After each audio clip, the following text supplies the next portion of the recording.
क्या पहली बार आपने मैनेजमेंट संभाला था फेल हो गया। मना कर दिया, आप मांगे, मना कर दिया। मैं मांगता, यदि मना किया होता मैं बता देता। राम जी मन में बोले इसीलिए तो नहीं मांगने दिया कि आप बता दिए होते। राम जी बोले अच्छा कोई बात नहीं, मेरा भक्त है वो। लक्ष्मण जी बोले अच्छा, जो आपकी बात ही नहीं मान रहा है वो आपका भक्त है, यानी जो आपकी बात न माने सब आपके भक्त। राम जी बोले और कौन नहीं मेरी बात मान रहा है? राम जी, लक्ष्मण जी, सीता जी अयोध्या से पैदल नहीं आए थे। किस पर आए थे? रथ पर। कौन लेकर आया था? सुमंत जी। तो केवट जी के पास आने के पहले राम जी ने सुमंत जी से कहा था रथ लेकर आप अयोध्या वापस जाइए। बरबस भेजा था राम जी ने। लक्ष्मण जी बोले पीछे देखिए, 1 घंटा पहले आपने सुमंत जी को कहा था लौट के चले जाओ, देखिए पेड़ के नीचे खड़े, गए नहीं है। इनको आप बोल रहे हैं चले जाओ, जा नहीं रहे हैं। इन भाई साहब को आप कह रहे हैं आ जाओ, ये आ नहीं रहे। इसका मतलब आप जिससे जो कहते हैं वो उसका उल्टा करता है। राम जी बोले लक्ष्मण जी से ये बताओ, वन चलते समय मैंने आपको मना किया था ना कि मत चलिए। सीता जी को भी मना किया था मेरे साथ वन न चलिए। आप दोनों मेरी बात माने थे? नहीं मारे थे। घर से निकलते समय आप दोनों ने मेरी बोहनी बिगाड़ी है। आप दोनों मेरी बात नहीं माने। अब देखिए कोई मेरी बात नहीं सुन रहा है। केवट जी खड़े हैं, एक ही बात कही रहे हैं, अरे मरम तोर जानीला हे रघुरैया, हम आपका मरम सब जानीला हे रघुरैया। लक्ष्मण जी बोले केवट जी चाचा इधर आओ, इधर आओ, मेरी बात सुनो। आप जो कह रहे हैं कि पांव के जादू से पत्थर स्त्री में बदल गया, केवट जी यदि राम जी के पांव में जादू होता तो दोबारा कोई पत्थर स्त्री में क्यों नहीं बदला, ये बताओ। बात है ना? लक्ष्मण जी बोले राम जी ने उसके बाद सैकड़ों पत्थरों पे पांव रखा, दूसरा कोई पत्थर क्यों नहीं बना? बात है ना नीरज जी? केवट जी बोले हम बेवकूफ हैं, लेकिन इतने बेवकूफ नहीं है। हम भी जानते हैं कि सारे पत्थर नहीं बने, एक ही बार बना था। लेकिन मैं आपसे पूछ रहा हूं लक्ष्मण जी, आप बताइए कौन सा पत्थर स्त्री में बदल गया? अब लक्ष्मण जी फंस गए। केवट जी बोले मैं बता रहा हूं, जिस पत्थर की ओर राम जी ने हाथ से इशारा करके पूछा था गुरुदेव ये कैसा पत्थर है, यानी जिस पत्थर पे उंगली से इशारा किया था वो पत्थर बदल गया। आज यहां किनारे सैकड़ों नाव लगी हैं, किनारे वाली नाव नहीं दिखाई पड़ी राम जी को। अब मेरी नाव बीच नदी में खड़ी थी, दिखाई पड़ गई। राम जी ने मेरी नाव को भी हाथ से इशारा किया है, नाव लेकर यहां आइए। इसका मतलब है इशारा हो गया है। खतरा आज भी मंडरा रहा है। अब मैं इतना बड़ा रिस्क लेने वाला नहीं हूं। पांव धुलवाइए, पांव धुलवा कर फिर नाव पर बिठाऊंगा और उस पार पहुंचाऊंगा। केवट जी बोले प्रभु मैं आप में दोष नहीं निकाल रहा हूं। अरे रावर दोसन पायन को पग धोरे को भोरे प्रभाव महा है।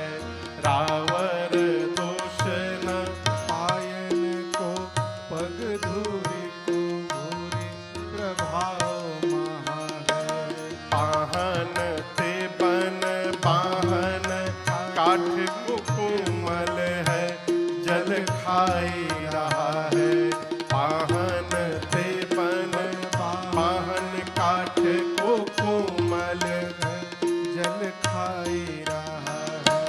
पावन पाय पखारी के नाव हो, पावन पाव पखारी के नाव। चढ़ाई हो वायसु होत कहा है, तुलसी सोनी केवट के पर बैन हंसे प्रभु जानकी ओर वहाँ के। तुलसी सोनी केवट के पर बैन हंसे प्रभु जानकी ज्ञान की ओर हा है। केवट जी बोले ना आपका दोष ना आपके पांव का दोष, रावर दोष न पायन को। गोस्वामी तुलसीदास जी ये छंद कवितावली जी में लिखे हैं। केवट जी बोले प्रभु ना आपका दोष ना आपके पांव का दोष, सारा दोष पांव के धूल का है। अच्छा आप बताइए, पत्थर कठोर होता है कि लकड़ी? इसमें कोई लकड़ी भी बोला है? होता होगा, डेनमार्क का लकड़ी कठोर भी होता होगा, कोई भरोसा नहीं। लेकिन हमारे इंडिया में तो पत्थर ही कठोर होते हैं। भारत में कौन कठोर होता है? लक्ष्मण जी बोले पत्थर। केवट जी बोले यदि कठोर पत्थर स्त्री में कन्वर्ट हो सकता है तो लकड़ी की नाव को स्त्री बनने में कितना टाइम लगेगा आप बताइए। ऊपर से मेरी लकड़ी पाहन ते बन बाहन काठ को, काठ मन लकड़ी काष्ठ, पाहन यानी पत्थर, ये बन में नाव जो है नदी में ये लकड़ी की है, कोमल है जल खाई रहा है। पानी में रहने के कारण ये मेरी लकड़ी की नाव और सॉफ्ट हो गई है, मुलायम। पत्थर को तो स्त्री बनने में 1-2 मिनट टाइम लगा होगा, ये मेरी लकड़ी की नाव जादू लगते स्त्री बन जाएगी। हम इतना बड़ा रिस्क लेने वाले नहीं हैं। पांव धुलवाइए प्रभु, फिर आपको उस पार पहुंचाऊंगा। कहिए पांव धो लूं? राम जी चुपचाप खड़े हैं, कुछ नहीं बोल रहे हैं। केवट जी बोले देखिए आपको यदि नहीं धुलवाना है तो I have second option. Lakshman बोले क्या ऑप्शन है? बोले इस नदी के किनारे किनारे, कवितावली में गोस्वामी जी कहते हैं यही घाट के थोड़ी के दूर है कटिलाओं जल थाह दिखाई हो। किनारे किनारे आगे चलिए, एक जगह मैं जानता हूं जहां नदी में केवल कमर भर पानी है। कितना पानी है? नाव की आवश्यकता नहीं राम जी, आगे आगे लकड़ी लेके मैं चलूंगा, आप पीछे से आइएगा, पैदल पार करा दूंगा। लक्ष्मण जी बोले पहले काहे नहीं बताए तुम? बहुत बढ़िया, वहीं लेके चलो। केवट जी बोले रात में। लक्ष्मण जी बोले रात में क्यों? केवट जी बोले अभी मेरी सुबह से बोहनी भी नहीं हुई है, और यदि आपको वहां से पैदल पार करा दूं और ये बात यदि मार्केट में लीक हो गई कि वहां भर कमर भर पानी है वहां पर, तो आप बताइए मेरी नाव पर बैठने कौन पैसेंजर आएगा? सब लोग पैदल जाने लगेंगे, तो मैं अपने हाथों अपनी रोजी रोटी पर प्रहार कर लूं? दिन भर वेट करिए, रात्रि के अंधेरे में ले चलूंगा। लक्ष्मण जी बोले वेट नहीं कर सकते। तो केवट जी बोले धुलवा लीजिए, हम कहां मना कर रहे हैं, अभी पांव धुलवाइए, अभी लेकर के चलूंगा। जैसे धुलने के लिए कहे राम जी मौन हो जाए, कुछ नहीं बोले। केवट जी बोले प्रभु हम सत्य बताते हैं, घर में हमारे भोजन नहीं है। अरे पात भरी सहरी सकल सूत वारे वारे, हम केवट के जाति कछु वेदना पढ़ाई हो। केवट जी कहते प्रभु घर में भोजन नहीं है, सवेरे पत्तल पर जो जूठन छुटा है उतना ही भोजन है। हमारे सकल सुत वारे वारे, सारे बच्चे छोटे छोटे हैं। हम केवट की जाति से हैं, वेद पुराण नहीं पढ़े हैं कि नाव चली जाएगी तो पूजा पाठ करके पेट पाल लेंगे, हैं? अरे सब परिवार मेरो याही लागी राजा जू हो दीन बिरतहीन, कैसे दूसरी गढ़ाई हो। प्रभु आपको लग रहा है केवल ये नाव है, लेकिन ये नाव नहीं है प्रभु। इस नाव ने मेरे परिवार को जिला करके रखा है। नाव चली गई तो मेरे बच्चे भूखों मर जाएंगे खाए बिना। हम दूसरा कोई काम धंधा नहीं जानते, पैसा नहीं है, गरीब है। नाव चली जाएगी तो दूसरी नाव कहां से लेकर के आएंगे? इतिहास में जानता आपका, लेकिन हे राम जी ये भी एहसान मैं मानता आपका। सोई जा नहीं जही देहु जनाई, इस बात को समझिएगा। जो कोई भी आपसे कह रहा है कि आओ मैं भगवान को जन्मा दूंगा, तुरंत भागिए, ठगने के लिए बुलाया जा रहा है।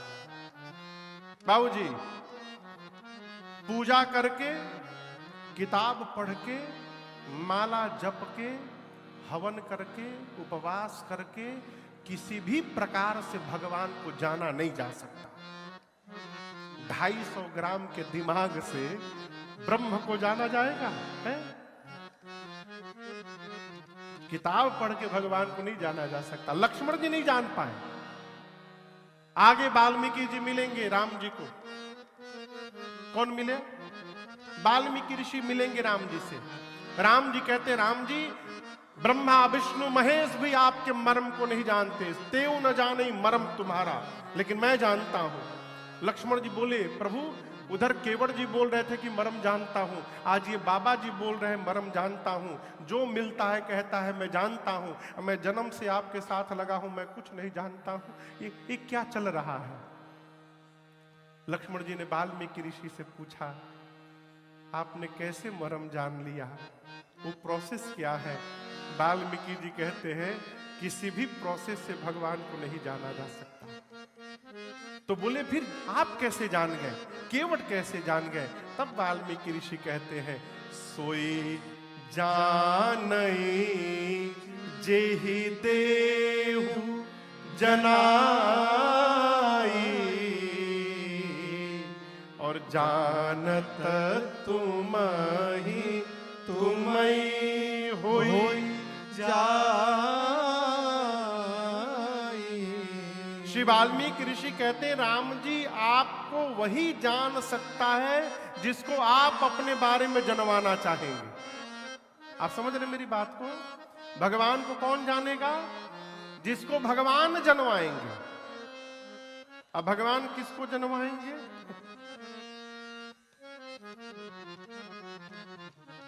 नीरज बाबू, घर में लॉकर है? नहीं है।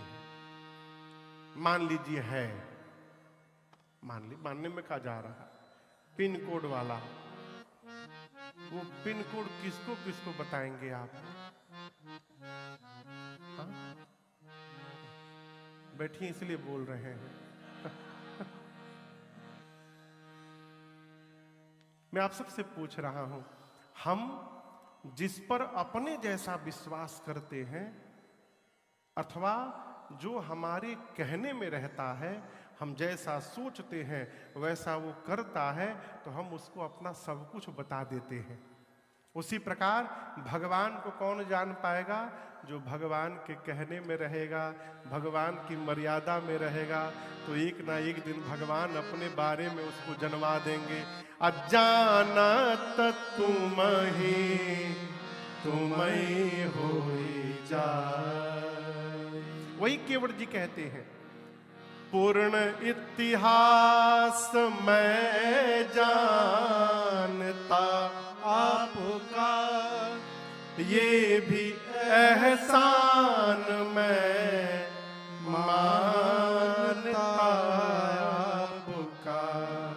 हे राघव जी, मेरे पुरखों को राघव अमर कीजिए, मेरे पुरखों को राघव अमर कीजिए। आइए बैठिए फिर सफर कीजिए, आइए बैठिए फिर सफर कीजिए। पाँव धुलवा के थोड़ी नजर कीजिए। अनेक प्रकार से केवट जी निवेदन करते, प्रभु पांव धुलवा लीजिए। राम जी कुछ नहीं बोले। और आपको बोलूं, अंत में केवट जी तनिक आवेश में आ गए।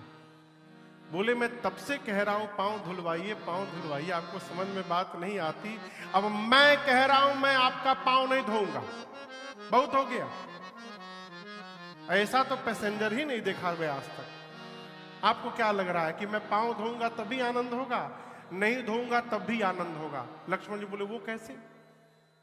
केवट जी बोले मैं पांव नहीं धोऊंगा तो नाव पे नहीं बिठाऊंगा, और नाव पे नहीं बिठाऊंगा तो राम जी उस पार नहीं जाएंगे, उस पार नहीं जाएंगे तो कहां रहेंगे?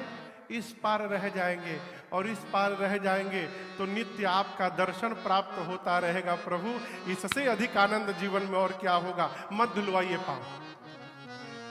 केवट जी बोले जाओ प्रभु पार अवसिगा चहु। यदि वास्तव में आप पार जाना चाहते हैं तो अब तक तो मैं कह रहा था मैं पांव धोऊंगा, मैं नहीं बोलूंगा। आपको कहना पड़ेगा मेरा पांव धोवो और मुझे गंगा के उस पार पहुंचाओ। अब मैं नहीं बोलूंगा। फंसाया राम जी को केवट जी ने। लेकिन आपको बताऊं इसके बाद भी भगवान कुछ नहीं बोले। केवट भैया टेंशन में है, आखिर राम जी बोल क्यों नहीं रहे हैं? अचानक मन में एक बात आई और केवट जी राम जी के चारों तरफ गोल गोल घूमने लगे। तो लक्ष्मण जी बोले ये क्या कर रहे हैं आप?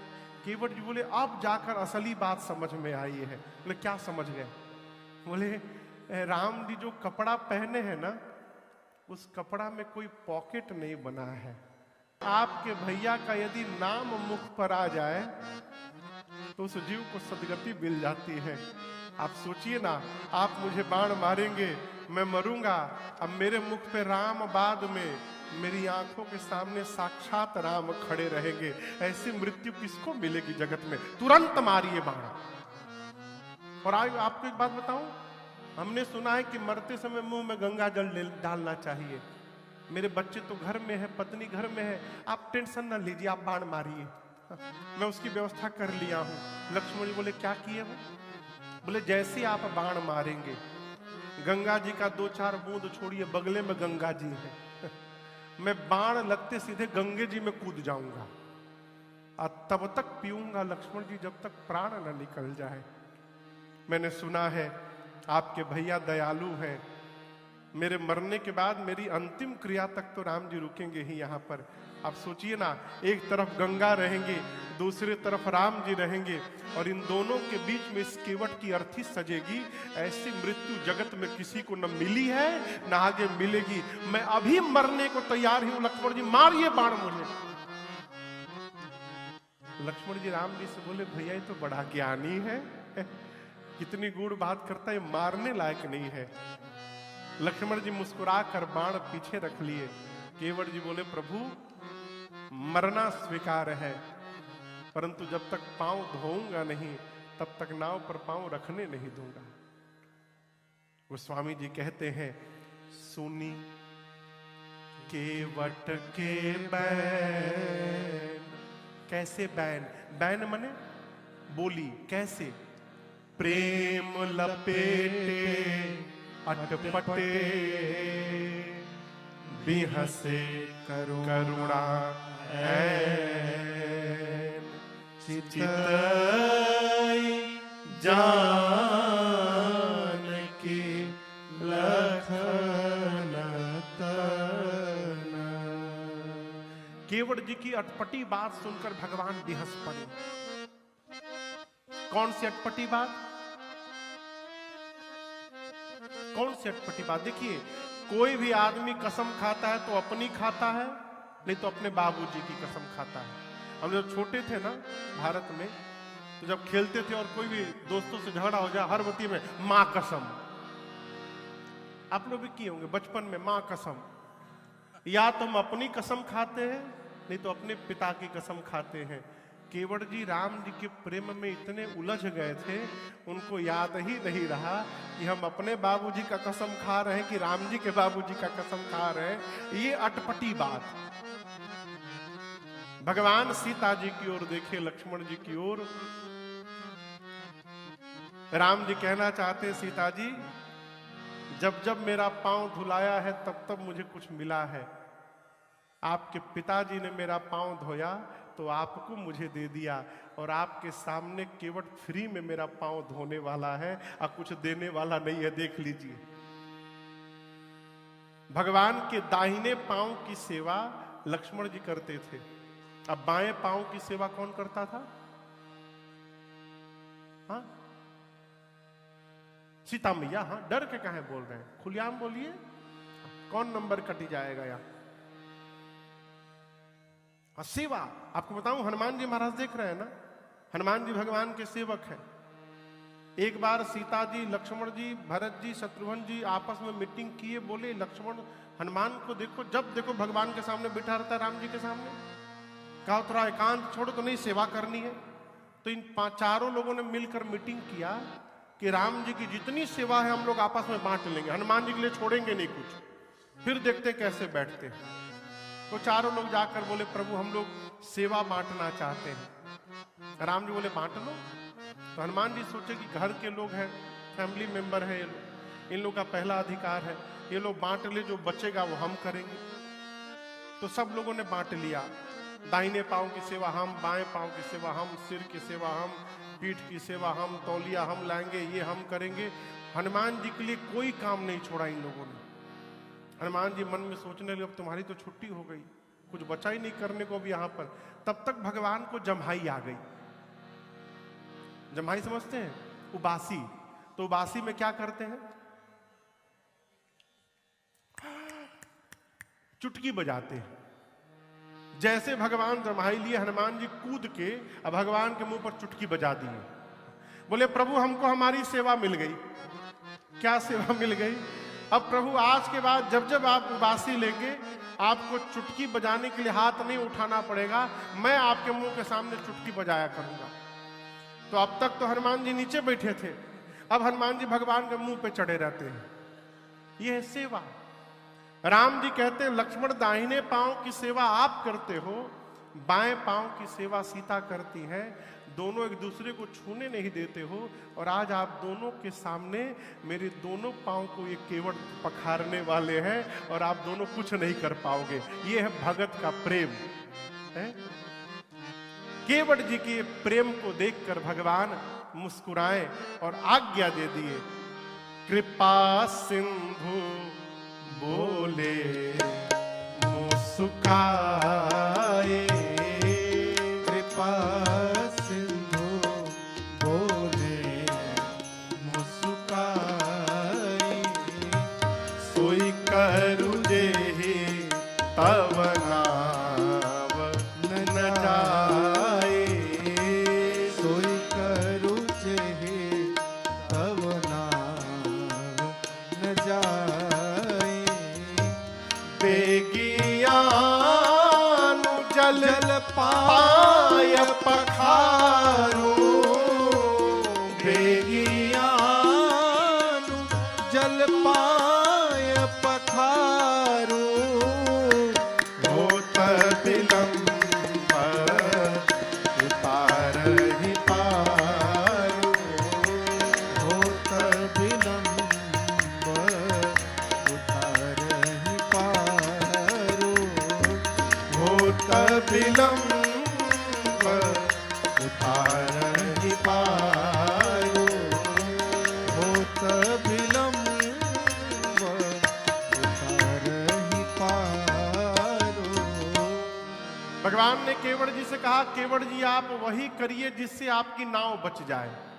क्या कहा, सोई करू जेहि तव नाव न जाई, आपकी नाव कहीं जाए नहीं, आप वही करिए। केवट जी बोले हम पहले ही बोले थे हम गंवा रहे हैं, इतनी गूढ़ बात हमको समझ में नहीं आती, हमको साफ साफ बोलिए। लक्ष्मण जी बोले भैया हमको एक बार आज्ञा दीजिए, हम साफ साफ बताते हैं। राम जी बोले नहीं नहीं हमको बताने दो। फिर भगवान ने कहा, बेगी आनु जल, बेगी मने,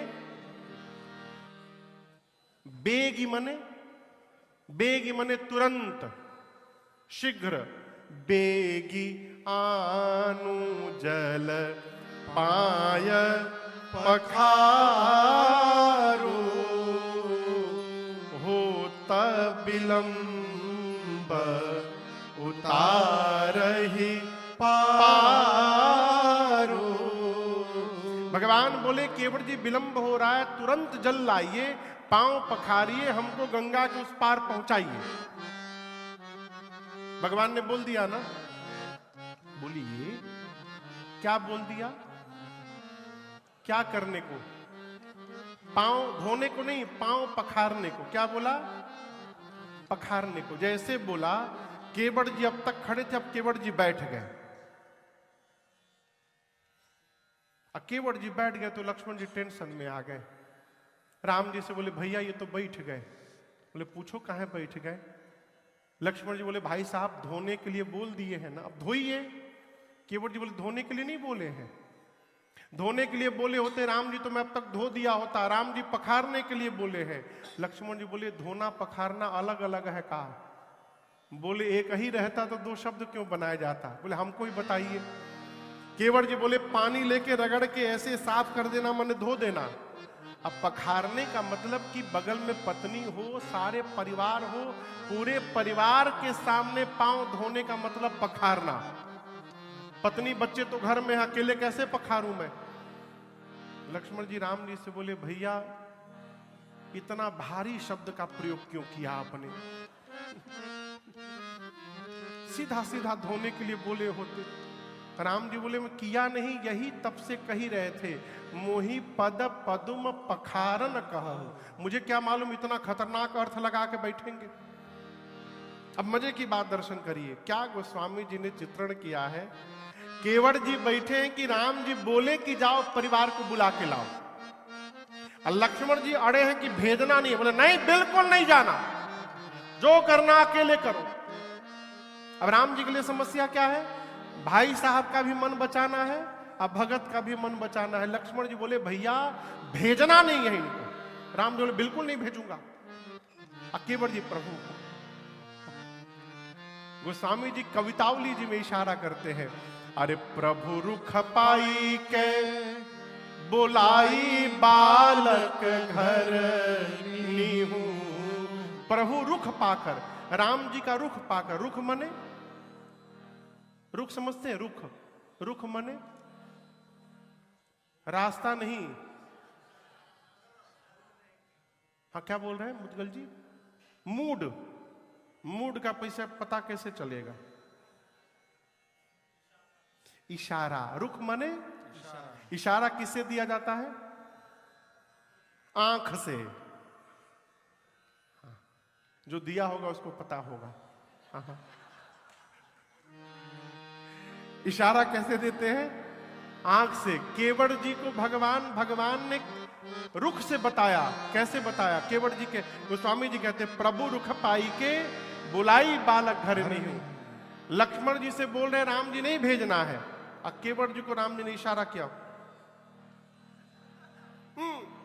जैसे इशारा मिला, अरे प्रभु रुख पाई के दौड़े केवट जी, अब बुलाई बालक घर नीहू। दौड़े गांव की ओर चिल्ला रहे बार मुनवा पुनवा टुनवा कुनवा दौड़। सब ये सब केवट जी के बच्चे हैं। 9-10 छोटे छोटे बच्चे थे। पत्नी बच्चे सब रास्ते में जुड़े। पत्नी ने पूछा क्या बात है? केवट जी बोले गंगा किनारे जाओ, 2 पुरुष हैं, एक सांवले एक गोरे, सावधान गोरखे के पास भूल कर मत जाना, ही इज वेरी डेंजरस। हर बात में बाण निकाल के खड़ा हो जाता है। जो सांवले वाले हैं ना वो तो बोलते ही नहीं है, उनके पास जाना। अब बंदी के चरण चाहूं दिसी बैठे घेरी घेर। केवट जी ने सिखाया जाना, उनको प्रणाम करना, अब प्रणाम करके चारों ओर से घेर करके बैठ जाना। पत्नी ने पूछा घेरना क्यों है? केवट जी बोले 3 घंटे से खड़ा किया हूं, अब 2 घंटा भी और करना है। घिरे रहेंगे तो भाग नहीं पाएंगे। केवट जी का परिवार आया, राम जी को प्रणाम करके, और चारों ओर से बच्चे उनकी पत्नी ने घेर करके अब बैठ गए। लक्ष्मण जी मने मन बोले और धुलाइए पांव। घेराबंदी शुरू हो गया है। केवट जी के बच्चों से पूछे लक्ष्मण जी कहां गए तोहार बाबूजी? बोले हम कहा जाने कहां गए। केवट भी आ गए घर में। बर्तन लाना पड़ेगा ना धोने के लिए। सोचे क्या लेके चलूं। गोस्वामी जी कहते हैं, अरे छोटो सो कठौता भरी। क्या लेकर आए? कठौता जानते हैं? लकड़ी का बर्तन होता है थाली जैसा, उसमें भी दो तरह का होता है, कठौता और कठौती। कठौता मेल है और कठौती फीमेल है। कठौता क्यों लेकर गए? केवट जी सोचे यदि कठौती लेके जाऊं और कहीं जड़ी बूटी का असर हो गया तो स्त्री बन जाएगी कठौती। और कठौता मेल है, कहीं प्रभाव हुआ उसका और यदि लड़का बन गया ये, तब तो आनंद हो जाएगा। बहुत नाव चला लिया। आज के बाद उसी लड़के से नाव चलवाऊंगा और नदी के किनारे अपना एक चैम्बर ऑफिस खोल के बैठूंगा और शाम को उसी से हिसाब लिया करूंगा। दिमाग लगाएं। लेकिन याद रखिए, कठौता भी बड़ा नहीं लिए। कैसा लिए? अरे छोटो सो कठौता भरी आनी पानी गंगा जो। केवट जी छोटा सा कठौता लिए गंगा जल लेकर आए। राम जी के पास ये नहीं बोल रहे प्रभु गंगा जल लाए, प्रभु गंगा का पानी लाया हूं।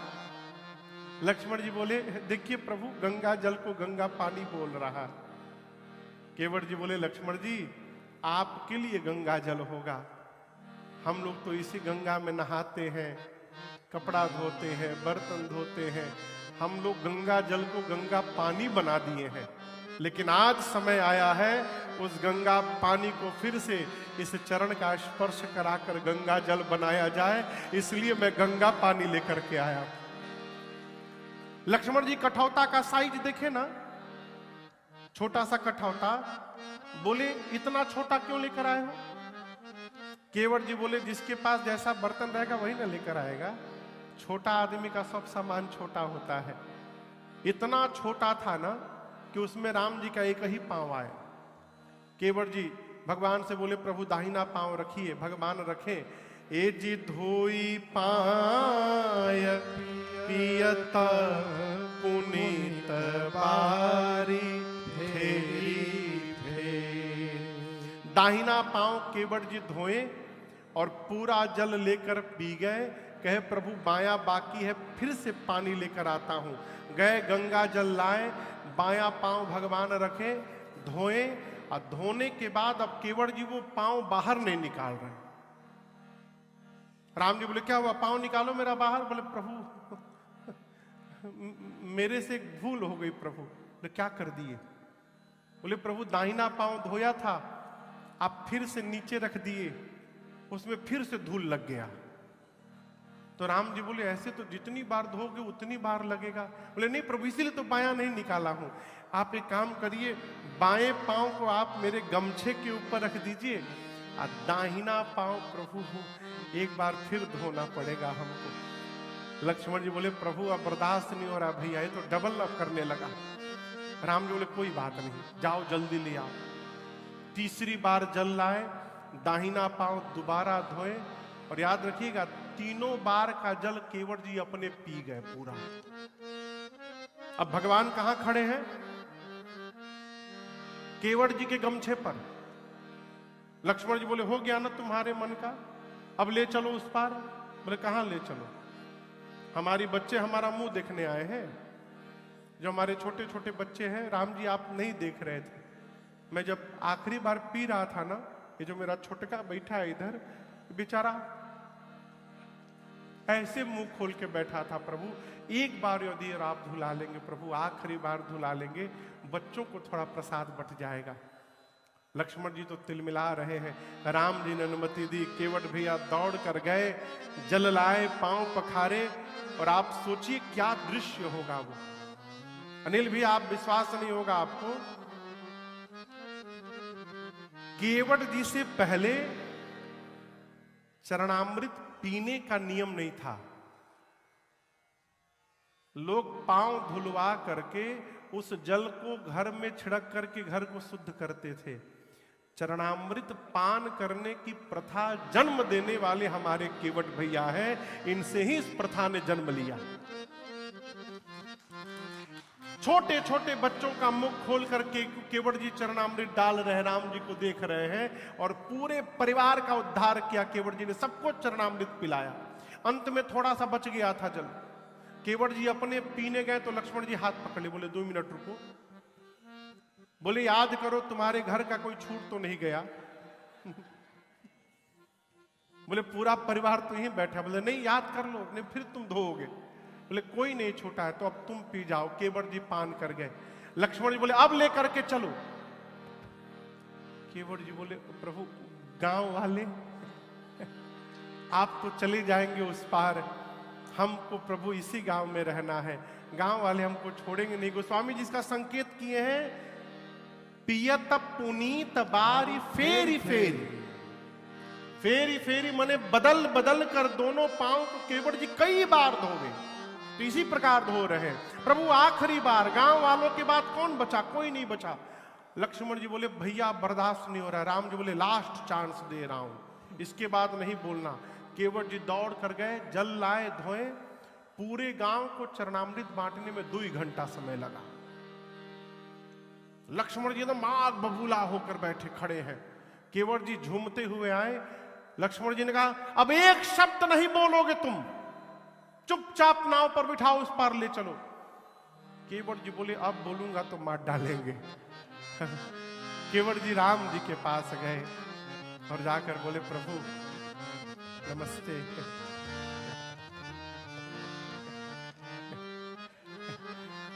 राम जी बोले क्या है?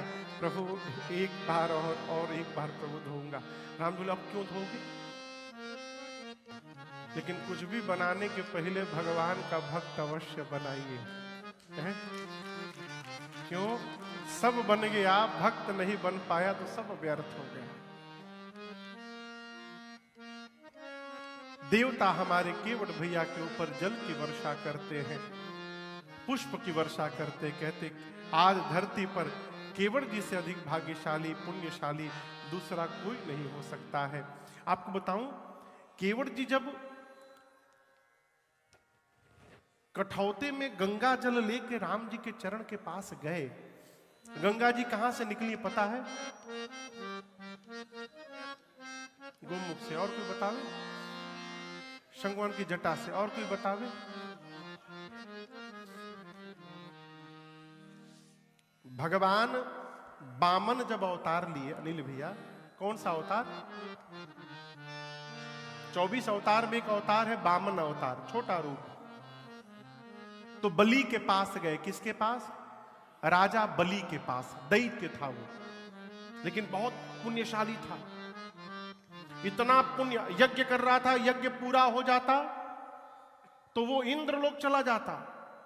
तो भगवान बोले इसको तो रोकना पड़ेगा, ये तो असुर है ये। तो बामन बन के भगवान गए। तो बलि ने कहा कि ब्राह्मण देवता मांगिए क्या चाहिए। बलि के गुरु शुक्राचार्य, असुरों के गुरु कौन है? शुक्राचार्य। वो देख लियो, बोले तो विष्णु है, छल करने आए हैं। तो बलि से कहा कि शिष्य तुम इनको कुछ भी दान मत देना, छलने आए हैं। बलि ने कहा गुरुदेव आप जीवन भर सिखाते रहे दान दो दान दो, आज मेरे से भगवान मांगने आए, आप कहते दान मत दो। मैं आपका त्याग कर सकता हूं, आपकी शिक्षा का त्याग नहीं कर सकता। मैं दान दूंगा इनको। भगवान ने बोला ऐसे नहीं लूंगा, संकल्प करके दो। तो जैसे कमंडल उठाया जल लेने के लिए, तो शुक्राचार्य क्या किए, कमंडल की जो टोटी होती है ना, टोटी, उसी में जाके बैठ गए। ब्लॉक कर दिए, पानी न गिरेगा नहीं, संकल्प करेगा। अब पानी गिरे नहीं, भगवान तो देख रहे हैं गुरु जी बैठे हैं उसमें। भगवान ने कहा लेट मी क्लियर इट। एक सीख लेके और जैसे उसकी टोटी में मारे, शुक्राचार्य की एक अखियां फूट गई। भगे गुरु जी निकल के उसमें से। जल लेकर बलि ने संकल्प किया कि आप जो मांगिएगा मैं दूंगा। भगवान ने कहा मुझे 3 पग भूमि चाहिए। कितना? बलि ने कहा इतने छोटे छोटे पांव, यहां से लेके वहां तक धरती लेकर क्या करिएगा, साम्राज्य मांगिए। भगवान ने कहा नहीं, केवल 3 पग भूमि चाहिए। कहा दिया, नाप लीजिए। तब भगवान ने अपना त्रिविक्रम रूप बढ़ाया और इतना बड़ा स्वरूप बनाया भगवान ने कि 2 पग में 3 लोक 14 भुवन नाप दिया भगवान ने, पूरी सृष्टि नाप दी। उसी समय भगवान का पांव जब ब्रह्मलोक से गुजरा तो ब्रह्मा जी ने कमंडल से जल निकाला और भगवान का दाहिना पांव पखार लिया। तो पांव नहीं पखारा, दाहिने पांव के अंगूठे में जो नाखून है नाखून का केवल अग्रभाग आगे का पॉइंट ही पखार पाए। अब वो जल निकाल के कमंडल में रखा, वही गंगा जी है। कमंडल से निकलकर गंगा जी, अब भगीरथ जी तपस्या की, अपने पूर्वजों का उद्धार कराने के लिए गंगा सागर में प्रार्थना किए। 3 पीढ़ी ने प्रार्थना किया तो गंगा जी तैयार हुई आने के लिए। बोली मेरा बेग धारण कौन करेगा, मुझको संभालेगा कौन? तो शंकर भगवान बोले मैं संभालूंगा। गंगा जी वहां से आई और शंकर जी के जटाओं में हेरा गई। फिर उन्होंने, भगीरथ जी ने शंकर जी से प्रार्थना किया तो बाबा ने अपना एक केश निकाल कर ऐसे निकाला बाहर, तो वही गोमुख से गंगा प्रकट होकर निकली। तो जैसे केवट जी कठौता में जल लेकर राम जी के चरण के पास पहुंचे, गंगा जी में गंगा जी की धारा बढ़ गई। गंगा जी केवट जी से बोलने लगी, धन्य है केवट जी, आप एक शंकर जी और ब्रह्मा जी थे जिन्होंने मुझको भगवान के चरण से दूर कर दिया था। धन्य है एक आप जो उस गंगा को फिर से भगवान के चरणों तक पहुंचाने जा रहे हैं। मैं जीवन भर आपकी आभारी रहूंगी। केवट जी पांव पखारे, पान किए। उसके बाद सीता जी बैठी, राम जी बैठे, लक्ष्मण जी बैठे, निषाद राजगुरु बैठे और सबको लेकर केवट भैया चल पड़े। गंगा जी की धारा शांत है कि तेज है? तेज है, और इतनी तेज है कि नाव अपने आप चल रही है। केवट जी बार बार गंगा जी कहते हैं, मां संभालिए, आप तो इतना तेज बह रही हैं कि 5 मिनट में ही नाव उस पार चली जाएगी। आप यदि आज अपना धारा रोक देंगी ना, मैं 1 घंटा इसी में गोल गोल घुमाऊंगा, राम जी को ले नहीं जाऊंगा उस पार। तो प्रार्थना करते हैं, मां मेरे राघव जी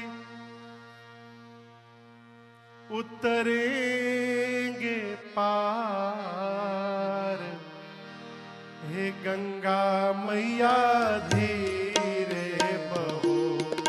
मेरे राघव जी उतरेंगे पार, गंगा मैया धीरे बहो। मेरे राघव जी उतरेंगे पार, गंगा मैया धीरे बहो। मेरे राघव जी उतरेंगे पार, गंगा मैया धीरे बहो। गंगा धीरे बहो, गंगा धीरे बहो, हो गंगा धीरे बहो, हो गंगा धीरे बहो, हो गंगा धीरे बहो, हो गंगा धीरे बहो, हो गंगा धीरे बहो, गंगा धीरे बहो, हौले हौले बहो, हौले हौले बहो। मेरे राघव जी उतरेंगे पार, गंगा मैया धीरे बहो। मेरे राघव जी उतरेंगे पार, गंगा मैया धीरे बहो।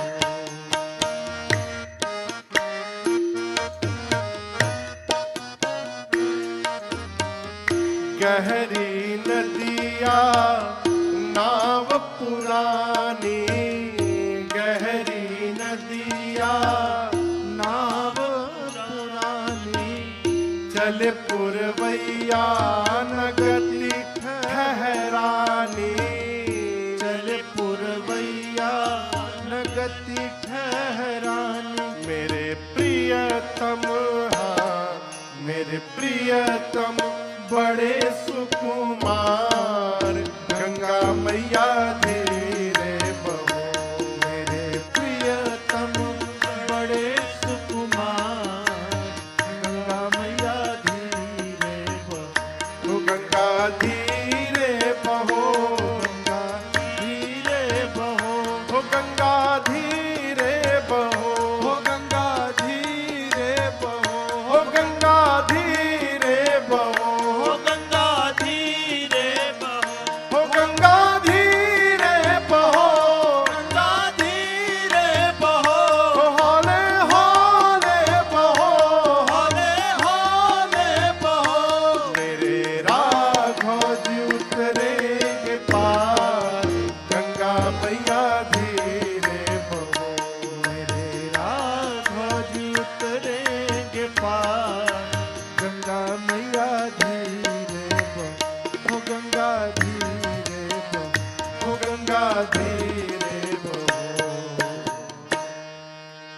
धीरे नाव को चलाते चलाते केवट जी गंगा को उस पार गए और गोस्वामी जी कहते हैं, उत्तरी ठाढ़ भय सुरसरी रेता। सुरसरी मने, सुरसरी किसका नाम है? अनिल भैया पता है? गंगा जी का नाम है। किसका नाम है? रेता मने बालू। गंगा जी के किनारे जो बालू है उस पर उत्तरी ठाढ़ भय खड़े हुए सुरसरी रेता। कौन खड़ा हुआ? क्रम का दर्शन करिए। सीय राम गुह लखन समेता। मानस में यह भी बताया गया है, गाड़ी से उतरते समय पहले किसको उतारना चाहिए, चढ़ते समय किसको चढ़ाना चाहिए। नाव से सबसे पहले कौन उतरा? सीता मैया। सबसे पहले बच्चों को, स्त्री को नाव से, वाहन से नीचे उतारना चाहिए। कोई आदमी, एक आदमी ट्रेन से उतरा तब सामान उतार रहा था, सामान उतारा तब तक घर वाले ट्रेन खुली चले गए। सबसे पहले कौन उतरा? सीता मैया। फिर कौन उतरा? राम जी। फिर निषाद राजकुहू। फिर कौन उतरा? लक्ष्मण भैया। इन सबके उतरने के बाद सबसे लास्ट में केवट उतरी दंडवत की। सबसे लास्ट में केवट जी उतरे, नाव को किनारे बांधे और आप दर्शन किए। केवट जी ने क्या किया? दंडवत किया। अच्छा आप बताओ, आप किसी से मिलिएगा तो मिलते मिलते दंडवत करिएगा कि 5 घंटे बाद करिएगा? नीरज भैया, मिलते मिलते ना। केवट जी की कथा सुन रहे, अब तक केवट जी ने राम जी को ऐसे भी नहीं किया। पार उतारने के बाद दंडवत किए। क्यों? केवट जी जानते हैं कि यदि तुमने पहले प्रणाम कर लिया राम जी को, तो फिर जो राम जी बोलेंगे वो करना पड़ेगा। केवट जी डिसाइड किए, नहीं, पहले मैं अपने मन वाली करूंगा। अब मेरे मन वाली जब पूरी हो जाएगी तब मैं राम जी को दंडवत करूंगा। अपने मन वाली किए, नाव से उतरे। केवट उतरी दंडवत कीन्हा। और दर्शन करिए, प्रभु ही सकुच एहि नहीं कछु दीन्हा।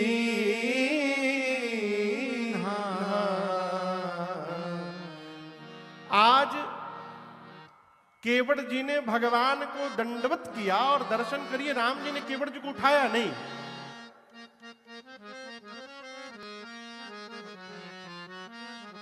पूरी राम कथा में 2 बार ऐसी घटना घटी। कितनी बार? कि जब राम जी कोई प्रणाम करे और भगवान ने उसको उठाया नहीं। आज एक केवट जी को, और दूसरा पता है अनिल भैया? हनुमान जी महाराज को। हनुमान जी जब भगवान के सामने आए ना, तो माया का नकली चेहरा बना के आए थे, ब्राह्मण का। और जब पता चल गया कि तो असली में भगवान है, तो उसी रूप में हनुमान जी दंडवत कर गए। लेकिन राम जी उठाए नहीं हनुमान जी को। हनुमान जी टेंशन में, 10 मिनट बीत गया, राम जी उठा नहीं रहे, तो राम जी, हनुमान जी खुदे उठ गए। उठकर बोले, प्रभु ये बताइए। उसके पहले हनुमान जी पूछे थे कि आप कौन हैं, कहाँ घूम रहे हैं, तो राम जी ने अपने बारे में बताया। और फिर पूछा, हे ब्राह्मण देवता आप कौन हैं? हनुमान जी बोले, प्रभु मैं आपको भूल गया था, ये तो समझ में बात आती है, मैं जीव हूं, आपकी माया के कारण आपको भूल गया था, इसीलिए आपका परिचय पूछ लिया। लेकिन आप तो अंतर्यामी है नाथ, अंतर्यामी होकर भी आप मुझसे मेरा परिचय पूछ रहे थे कि आप मुझे नहीं जानते कि मैं कौन हूं प्रभु। यदि स्वामी ही सेवक को भूल जाए तो सेवक का कहां ठौर मिलेगा नाथ। इतना कह के हनुमान जी सेकंड चांस फिर दंडवत की। अब बाबूजी दूसरी बार भी राम जी नहीं उठाए।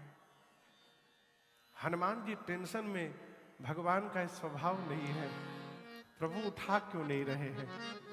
तब हनुमान जी को याद आया, मैं मुख से बता दिया हूं कि मैं आपका भक्त हूं, लेकिन चेहरे से अब भी ब्राह्मण बना हूं, नकली रूप बनाया हूं। अब भगवान के आगे ये छल भगवान को बर्दाश्त नहीं है, इसलिए भगवान ने उठा रहे। हनुमान जी जैसे अपने रूप में आए, तुरंत राम जी ने उठा करके गले लगा लिया। एक हनुमान जी को राम जी ने उठाए, आज केवट जी को नहीं उठा रहे। जानते हैं जीव में और जगदीश में अंतर क्या है बाबू जी? एक कथा में भारत में एक बहन जी खूब सोना पहन के आवे। अब भारत में तो भगवान मालिक है। आपको घटना सुनाऊं, एक जगह हम लोग कथा कर रहे थे, उस कथा में लगभग 70 चैन चोरी हुए। कहाँ हो? सिंगरौली में। कितने सोने के चैन कटे माताओं के। वहां भीड़ 25,000 30,000 भीड़ रहती है कथा में। अभी 4-5 दिन बीते भैया, पुलिस टेंशन में हो क्या रहा है, तो फिर वो लेडीज पुलिस श्रोता का ड्रेस पहन के, जनरल कपड़ा पहन के भीड़ में बैठी। एक औरत पकड़ाई जो काट रही थी, पकड़ाई, उसकी सेवा की गई तो पता चला 10 ग्रुप है 10 लेडीजों का, और वो लोग वहां से 2 घंटा दूर रुकी थी कहीं स्टेशन पर। रोज ट्रेन से आती थी, कथा सुनती थी, काट के लेके फिर चली जाती थी। और वो दूसरे स्टेट से गई थी एमपी में, उनका गैंग पकड़ा गया तो वो बोल क्या दी, हम लोग तो महाराज जी की कथा में घूमते रहते साथ साथ। पुलिस वाले ने ना मारा उनको, दोबारा बोलना मत, ग्रुप में क्या महाराज जी के। तो कथा सबकी मनोकामना पूरी करती है। तो एक कथा में कई लोग तो कथा पता चल जाए कि नगर में कथा हो रही तो खुश हो जाते हैं। क्यों? घर का सारा पुराना चप्पल नया होगा। आप पुराना पहन के जाओ, नया पहन के आ जाओ, कौन देखने जा रहा है वहां। तो एक बहन जी रोज कथा में पूरा गहना लाद के आवे। तो उनसे पूछा गया, भाई आप इतना गहना क्यों पहनती हैं? शौक है? भीड़ है यहाँ पर? हमको शौक नहीं है। फिर अच्छा लगता है? नहीं, अच्छा नहीं लगता है। पहनने से अच्छा नहीं लगता। फिर क्यों अच्छा लगता है? हमारे शरीर पर इतना गहना देखकर बगल वाले का चेहरा देखने में अच्छा लगता है। एक से एक जीव हो। जीव और जगदीश का अंतर क्या है माई बाप? हम अपने सामने किसी को खड़ा बर्दाश्त नहीं कर सकते, भगवान अपने सामने किसी को गिरा बर्दाश्त नहीं कर सकते। ये मूल अंतर है? कई लोग तो जहां पूछ दीजिए क्या हाल चाल है, रोने लगते हैं। मैं इसके बिल्कुल खिलाफ हूं। हमारे एक महात्मा कहते हैं, बाबू सबके सामने न रोना चाहिए, न सबके सामने हंसना चाहिए। आप यदि हंसोगे तो सामने वाला पसंद तो होगा, लेकिन भीतर भीतर जलेगा, ये इतना हंस क्यों रहे हैं। और यदि आप रोगे तो चेहरा तो उदास करेगा, लेकिन भीतर भीतर गदगद होगा। हम बहुत उड़ रहे थे, अब पता चल रहा है इनको। कहां रोए महाराज? आप दर्शन करिए। दशरथ जी महाराज को ग्लानि हुई कि मेरे घर में बेटा नहीं है, तो अपने फ्रेंड के घर नहीं गए। कहां गए? गुरुगृह गए तुरत महिपाला, अचरण लागी करी विनय विशाला, निज दुख सुख सब गुरहि सुनाए हो, तब वशिष्ठ बहुविधि कही, वशिष्ठ बहुविधि समुझाए हो। महाराज कहां गए? गुरु जी के पास। गुरु जी के पास। जीवन में सबके सामने न रोइए। हम एक भजन गाते हैं, उसका अंतरा सुनाऊं आपको। दुख के समय में, वेदना मन दुख में, सदा वेदनाओं में संभालो, किसी भी तरह प्रभु के चरणों में डालो, पहुंच जाए आहें, पहुंच जाए आहें तेरी बस वहां तक, तो आकर के तेरे भवन में मिलेगा मेरा राम केवल भजन में मिलेगा। इस भजन का मुखड़ा है भैया, एक शब्द है नमन। नमन जानते हैं आप लोग क्या? नमन, न मन में है तो, यदि भगवान मन में नहीं है, ना मन में है तो ना नमन में मिलेगा।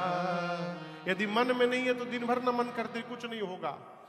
न पाताल में ना गगन में मिलेगा, ये नारद की वीणा,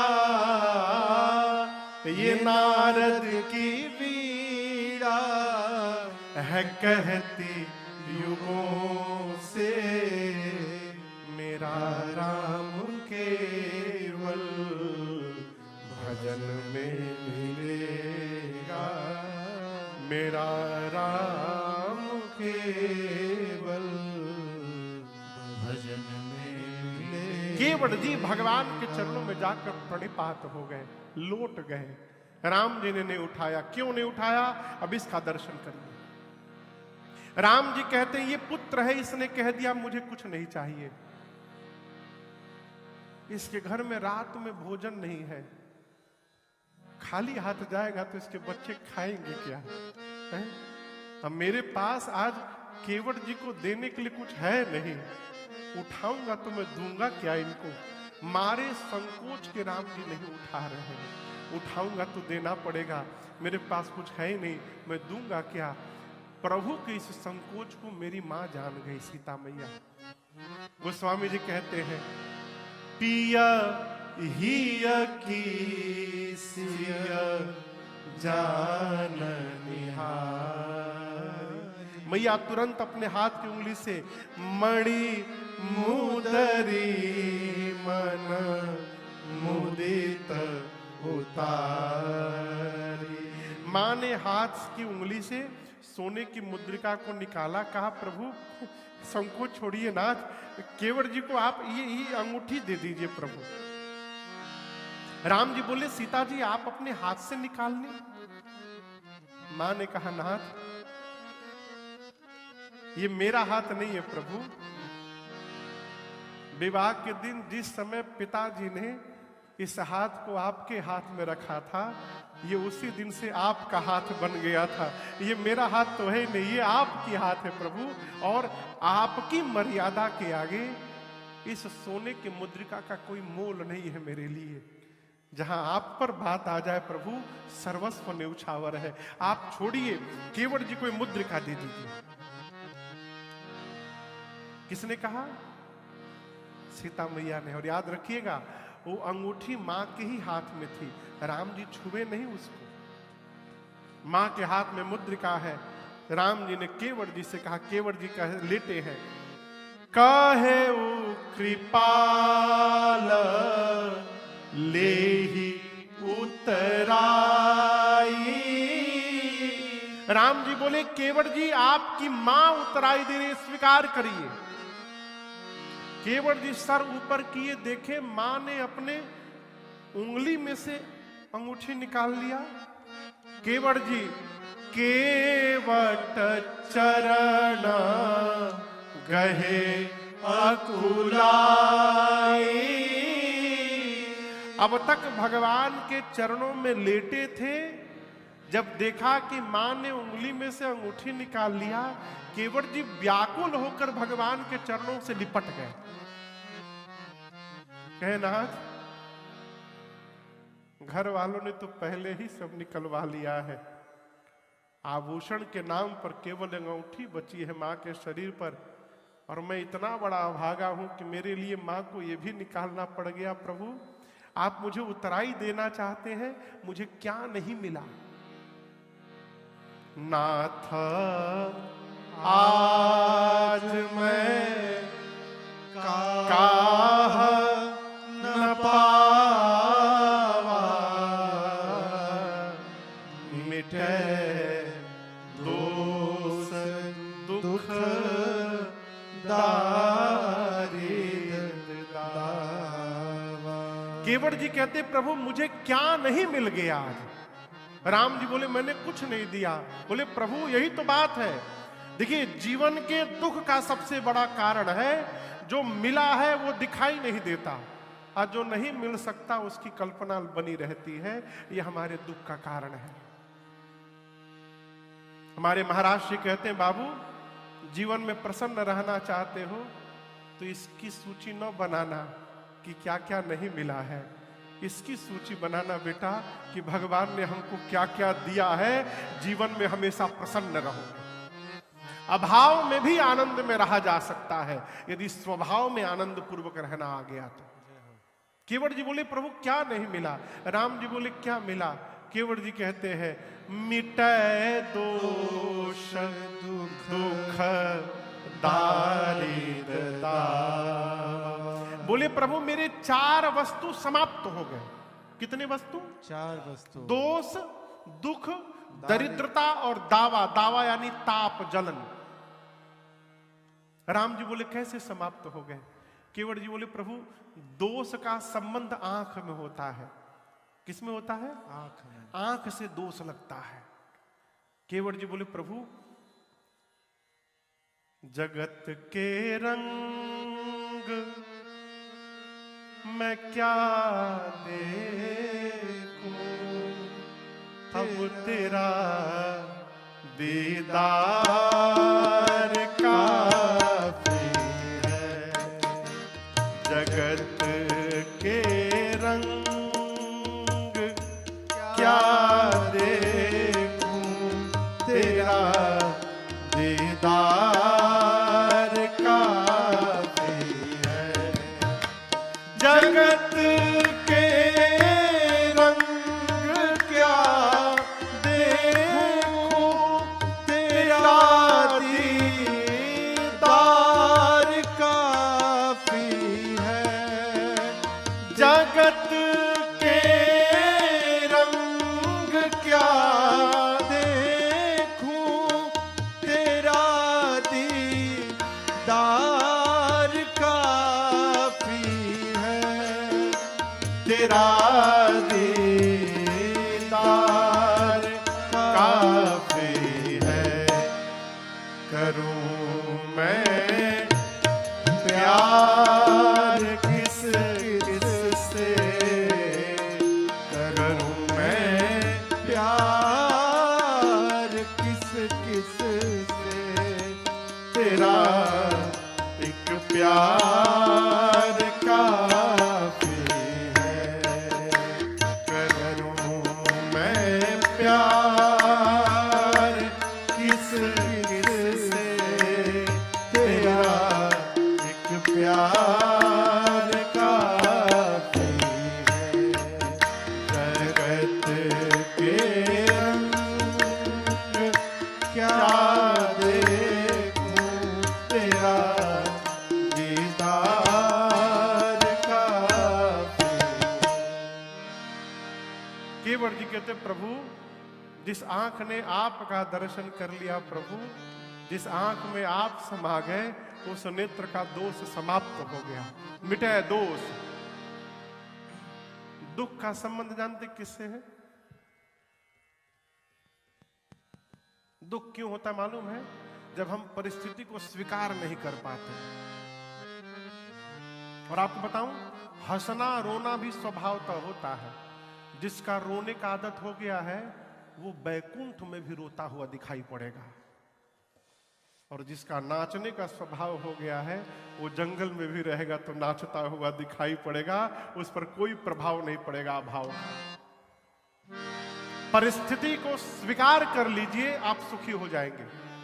अब परिस्थिति को स्वीकार, सिचुएशन, हमारे महाराज जी कहते हैं बाबू जीवन का सिचुएशन, स्थिति परिस्थिति बदलेगी, प्रयास करना मन की स्थिति न बदले। मन यदि हमारा स्टेबल है तो हम हमेशा प्रसन्न रह सकते हैं। केवट जी कहते प्रभु जिसको आप प्राप्त हो गए हो उससे अधिक धनवान संसार में और कौन हो सकता है। आपने मेरा सारा दुख मिटा दिया। कितने हो गए दुख, दोष और दुख, क्या क्या बचा, दरिद्रता और ताप। दरिद्रता मालूम है क्या है? पूछ रहा हूं। दरिद्रता मतलब, दरिद्र सुने है ना, दरिद्र है, बहुत दरिद्र आदमी है। दरिद्र माने अजय बाबू आलस, गरीब। हाँ, और क्यों बतावे? गरीब, गरीब, हाँ वही निर्धन, वही की चीज है गरीब। हाँ अच्छा ठीक है, और कोई बताएगा? हाँ क्या बोले, क्या बोले? रोग, लोभ, लोभ दरिद्रता। हाँ ठीक है। अच्छा सुनिए, मैं निवेदन कर रहा हूं। दरिद्र माने भरपेट भोजन हो गया है, मैं पूछ नहीं रहा हूं, बता रहा हूं। भरपेट पूरा भोजन हो चुका है, जगह नहीं है, उसके बाद भी गरम गरम गुलाब जामुन दिखाई पड़ गया। ये क्या है? ये दरिद्रता है। आप समझ रहे हैं? होने के बाद भी जो मांग रहा है वो दरिद्र आदमी है। घर में रखने का जगह नहीं है, उसके बाद ही मांगा जा रहा है, तो दरिद्र आदमी है। दरिद्रता का अभाव से कोई लेना देना नहीं अनिल जी। स्वभाव यदि मांगने का हो गया तो आदमी मरते दम तक मांगता रहेगा। केवट जी कहते हैं आज के पहले जो दिखता था मन होता था मिल जाए, लेकिन राम जी आपको पाने के बाद कुछ पाने की चाह ही नहीं रही। आपको एक प्रसंग सुनाऊं। अयोध्यावासी राम जी से मिलने भरत जी के साथ चित्रकूट गए। कहां गए? तो वहां कई दिन रुके रहे सब लोग। तो जो जंगल के लोग थे ना, कोल भील, वो राम जी की बड़ी सेवा करते थे उन अयोध्या वासियों की। कहो हम बस 5 मिनट और 5 मिनट, वो 4:30 बजे शुरू ही हुआ है, इसलिए हम वो देख करके कथा कर रहे हैं। कितना बज गया हो? 7 बज गया। अच्छा 5 बजा है, 7 बज गया ना। हाँ 5 मिनट और 5 मिनट्स मोड़ना, ज्यादा नहीं बिठाएंगे, 5 मिनट। 7 बज गया।